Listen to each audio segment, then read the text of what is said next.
Fahamu eneo lako, mji wako, jiji lako, ulipozaliwa pamoja na unapoishi. Nami Elizabeth Amiani. Nakuru ni jina la mji ulio magharibi mwa Kenya ambao unajulikana kama kituo cha kibiashara na eneo la kilimo. Mji huu pia unajulikana kwa kuwa karibu na ziwa Nakuru ambalo ni maarufu kwa wingi wa ndege wa flamingo na mandhari ya kuvutia.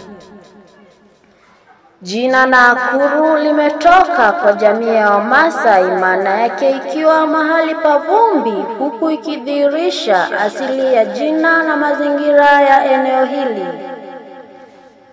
Nakuru ni jiji lenye maendeleo katika sekta mbalimbali kama vile utalii, viwanda na miundombinu. Hili linaonyesha ukuaji wa mji na umuhimu wake katika uchumi wa Kenya.